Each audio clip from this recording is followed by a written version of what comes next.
se acerca, y no puedes esconderte. En Halloween, la línea entre nuestro mundo y el más allá se desvanece, liberando todo el mal que yace en espera.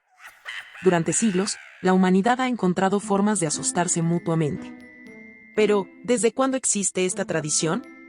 ¿Cómo comenzó todo? ¿Por qué nos ponemos disfraces y máscaras? ¿Por qué tallamos rostros aterradores en calabazas? ¿Por qué damos rienda suelta a nuestros miedos más profundos? Para desvelar los misterios de Halloween, nos sumergimos en sus raíces, viajando miles de años atrás en el tiempo. Cierra la puerta, apaga las luces y prepárate. Lo que sigue es la verdadera historia de Halloween. ¿Puedes describir Halloween de manera que no suene loco? Manadas de niños llaman a nuestras puertas con amenazas y nosotros, como rescate, les damos dulces. ¿Por qué esculpimos rostros en vegetales y los iluminamos desde dentro? ¿Por qué adornamos nuestras casas con tumbas y lápidas? La verdad es que nos encanta asustarnos. En Halloween, nos damos el permiso para asustarnos, para reír, para recordar. Es la noche en que podemos ser quien queremos ser, salir de nuestras rutinas y vivir una fantasía. Es una oportunidad de mirar de frente a nuestros miedos, tanto de la vida como de la muerte, y jugar con ellos. Sabemos que es por solo una noche. Esta celebración ha sido parte de nosotros desde tiempos inmemoriales. Así es como honramos y celebramos Halloween, una tradición que es más profunda de lo que parece a una simple vista. Este festival tiene una historia antigua y tradiciones muy interesantes. Al igual que todas las festividades antiguas, Halloween originalmente era pagano. En aquellos tiempos lejanos, el pueblo celta estaba disperso en múltiples tribus en lo que hoy es Francia, Irlanda y Gran Bretaña. Los antiguos celtas tenían su propio idioma, creencias paganas y un calendario que dividía el año en dos mitades, la clara y la oscura. La mitad clara del año es el verano, cuando la vida fluye, florecen las flores, hace calor y la cosecha madura. La mitad oscura es el invierno, cuando todo se detiene, duerme y espera el verano. El invierno celta comenzaba a fines de octubre y principios de noviembre, cuando ya no era posible trabajar la tierra. Al mismo tiempo, terminaba la cosecha. A fines de octubre, cuando la cosecha ya estaba casi recolectada, comenzaban las celebraciones, festejando con gran entusiasmo durante toda una semana. La fiesta se extendía desde la noche del 31 de octubre hasta el 1 de noviembre, así como 3 días antes y 3 días después. El punto culminante de la festividad era la noche del 1 de noviembre. Los celtas llamaban a este día Samaín, que en su idioma local significaba fin del verano. El día anterior a Samaín, las comunidades dividían la cosecha. Por la noche, rindieron homenaje a los fallecidos, especialmente a aquellos que habían muerto durante el año anterior. Pero era en la noche del 31 de octubre al 1 de noviembre cuando se vivía el momento más misterioso y temible. Se creía que, de forma mágica, se abriría una puerta al mundo de los muertos y los espíritus malignos podrían infiltrarse entre los vivos. Para no ser víctimas accidentales de estos entes del más allá, los celtas se vestían con pieles de animales. Abandonaban sus hogares al anochecer, donde dejaban ofrendas para los espíritus, y se reunían alrededor de enormes hogueras de 2 filas encendidas por los druidas. Era costumbre que toda la tribu, con los niños en brazos, pasara entre estas hogueras y saltara sobre las más pequeñas. Se creía que el poder del fuego purificaba a las personas, permitiéndoles comenzar el nuevo año con el alma limpia. Durante la festividad, también sacrificaron parte de su ganado. Los huesos de los animales sacrificados se lanzaban al fuego sagrado, y según la disposición y forma de estos huesos en el fuego, se hacían predicciones sobre el futuro. Al mismo tiempo, se desarrolló la tradición de tallar caras que expresaban diferentes emociones en vegetales recolectados. Más a menudo, estas tallas se hacían en nabos, utilizadas como alimento para el ganado. Al finalizar la noche principal de la celebración de Samaín, cada persona se llevaba una cabeza hueca de nabo en la que se colocaban brasas del fuego sagrado. Se creía que esta lámpara ahuyentaba a los espíritus malignos que deambulaban por las calles hasta el amanecer. Este objeto se convirtió en el precursor de la linterna de Jack. Las tradiciones originales del Año Nuevo celta se han transmitido de generación en generación. Prácticamente hasta el comienzo de nuestra era, la festividad anual continuó hasta la adopción del cristianismo. Los monjes católicos, que reemplazaron a los druidas, obligaron a los celtas a olvidar sus rituales paganos. Al ver en las antiguas creencias competidores directos por las mentes y bolsillos de la feligresía, los sacerdotes católicos inicialmente intentaron prohibir a Samaín y otras festividades celtas, declarándolas como herejías. Sin embargo, la propuesta alternativa de ayuno y oración no inspiró particularmente a la felicidad. Tallar caras temibles y gritar canciones indecorosas era mucho más divertido, así que, después de hacer una visita protocolar a la iglesia en la noche de Samhain, la gente empezó a escaparse secretamente al bosque para entregarse a las antiguas diversiones. Las figuras principales del catolicismo, al darse cuenta de la inutilidad de las prohibiciones, llegaron a la conclusión lógica de que lo que no se puede prohibir, debe ser liderado. Por lo tanto, eligieron una festividad cristiana adecuada, el Día de Todos los Santos, con una fecha de celebración el 1 de noviembre, e incorporaron las imborrables tradiciones populares en el plan de festividades. El nombre Halloween se menciona por primera vez en el siglo XVI.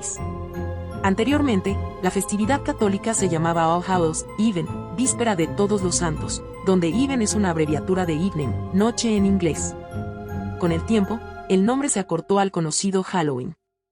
Originalmente, Halloween se celebraba en lugares que conservaban el legado celta, Irlanda, Escocia, Gales y en algunas partes de Inglaterra.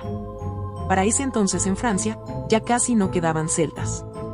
Sin embargo, la era de los grandes descubrimientos geográficos, seguida de la colonización del Nuevo Mundo y otros intercambios culturales, resultó en que, en el siglo XIX, las festividades británicas comenzaron a ser observadas en América del Norte y Australia. Y el siglo XX, con su globalización, extendió el Día de Todos los Santos primero por toda Europa y luego alcanzó Asia y África. Originalmente, el principal símbolo de Halloween era el nabo, ya que era el que más común se encontraba en Irlanda y las tierras altas de Escocia. A veces, en lugar del nabo, también se usaban el nabo, una variedad de nabo, o el colinabo. Sin embargo, todo cambió con los inmigrantes, cuando la cultura de Halloween se trasladó al Nuevo Mundo. En América, no se cultivaba el nabo, pero sí se podía encontrar la terna calabaza en abundancia. Además de ser muy adecuada para hacer lámparas, la calabaza encaja perfectamente con el tema de la cosecha y los colores del otoño. Hasta el día de hoy, las linternas de calabaza siguen siendo una decoración favorita de la festividad en diferentes países. Y además de las aterradoras caras, en ellas se tallan intrincados patrones e incluso imágenes completas. Una gran calabaza madura con una cara temible tallada en ella, que es iluminada desde dentro por una vela, se ha convertido en el principal símbolo de Halloween. Esta lámpara hecha a mano se conoce como Jack-o'-lantern o linterna de Jack. La historia detrás de este símbolo tan icónico del festival se relaciona con una antigua leyenda irlandesa. Se dice que un cierto herrero llamado Jack era un avaro bebedor tan despreciado por sus vecinos que llegó a un punto en que literalmente no tenía con quien compartir una bebida. Entonces, ofreció invitar a una copa al mismísimo Satanás. Sorprendentemente, el diablo aceptó, y los dos compañeros de copas fueron a una taberna local donde abundantemente untaron en el pecho. Cuando llegó el momento de pagar la cuenta, Jack sugirió que el diablo se transformara en una moneda. Inexplicablemente, Satanás cayó en este simple truco.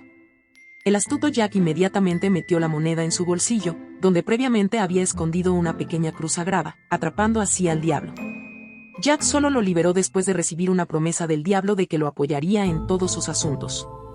El diablo cayó nuevamente en una trampa tendida por Jack cuando el astuto herrero le pidió que baje una manzana del árbol más alto. Pero cuando el diablo intentó bajar, Jack había tallado una cruz en el tronco del árbol, impidiendo que Satanás descendiera a la tierra. Esta vez, el Señor del Infierno logró liberarse solo después de prometer a Jack que no tomaría su alma después de su muerte. Cuando Jack murió, su alma no fue aceptada ni por Dios ni por el diablo. Desde entonces, según la leyenda, Jack está condenado a vagar por la tierra hasta el fin de los tiempos, iluminando su camino con una chispa del fuego infernal que el diablo le arrojó. Para proteger la llama del viento, Jack la colocó dentro de un nabo hueco. La tradición de disfrazarse y pedir dulces se originó en la Edad Media. En el Día de Todos los Santos, los pobres de Inglaterra e Irlanda iban de casa en casa pidiendo las llamadas tartas espirituales, prometiendo un cambio rezar por las almas de los familiares fallecidos de los anfitriones. A menudo se marcaba esta repostería con una cruz, un signo de que está preparado como limosna. La tradición celta de vestirse con trajes aterradores se había olvidado ya en la Alta Edad Media, pero resurgió en Gran Bretaña a fines del siglo XIX como un juego divertido. Primero, los niños empezaron a disfrazarse de monstruos de cuentos de hadas, para ir de casa en casa pidiendo caramelos. Luego, los adultos se unieron a la diversión. Desde entonces, cada año, en vísperas del Día de Todos los Santos, los jóvenes se visten con trajes de seres malignos y van a fiestas divertidas. Entre los disfraces más populares se encuentran brujas, vampiros, zombies, esqueletos, demonios, fantasmas y murciélagos. Esta tradición ha quedado un poco en el pasado, pero de vez en cuando se recuerda en Halloween. Desde tiempos antiguos, se realizaron diversas adivinaciones durante esta festividad.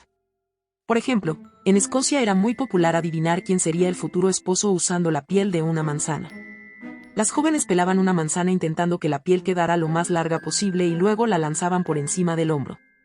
Se creía que la piel al caer tomaría la forma de la primera letra del apellido del futuro esposo. Otra forma de adivinar quién sería el futuro esposo consistía en comer un pedazo de arenque antes de dormir sin beber nada después, y luego acostarse. Se creía que el hombre que aparecería en un sueño ofreciendo un vaso de agua sería el elegido para casarse. Hoy en día, esta festividad se celebra ampliamente no solo en los Estados Unidos y Europa Occidental, sino también en muchos otros países. En este día, en muchas ciudades se organizan fiestas, carnavales, desfiles y otros eventos festivos. Las calles se llenan de los personajes más fantásticos, desde temibles zombies y vampiros hasta brujas de cuentos de hadas, elfos y personajes de cómics y series. ¿Ya has pensado en qué personaje te convertirás este año?